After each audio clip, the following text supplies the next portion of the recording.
Hello বন্ধুরা, জানো তো আজ রান্না করতে করতে আমার গ্যাস শেষ হয়ে গেছে। এটা একটা মাল্টি কুকার। এই মাল্টি কুকারে খুব সংক্ষেপে রান্নাটা করে ফেললাম। এই যে লাল লঙ্কা দেখছো, এটা কিন্তু কাশ্মীরি লঙ্কার গুঁড়ো, তাও আবার বাড়িতে তৈরি। এই যে কাশ্মীরি লঙ্কা দেখছো, এগুলি রোদে করে করে শুকিয়ে মিক্সিতে গুঁড়ো করে নিয়েছি।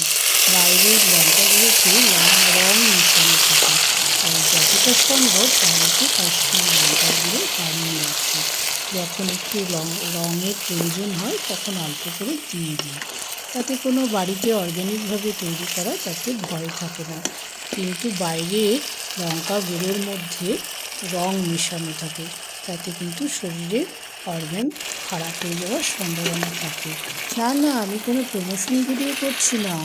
এই কুকারে A to Z সব রকমের রান্না হয়, তাই গ্যাস শেষ হয়ে গেলে এই ধরনের মাল্টি কুকার ঘরে থাকলে রান্নার কোনো চিন্তা থাকে না।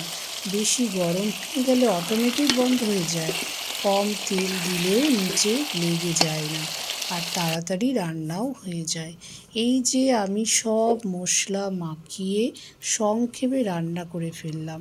রান্নাটা কেমন হয়েছে কমেন্ট করে জানাবে। ভালো লাগলে লাইক, কমেন্ট, শেয়ার করবে। যারা ফেসবুক থেকে দেখছো তারা আমার চ্যানেলটাকে ফলো করে দিও, আর যারা ইউটিউব থেকে দেখছো তারা আমার চ্যানেলটাকে সাবস্ক্রাইব করে দেবে। টাটা।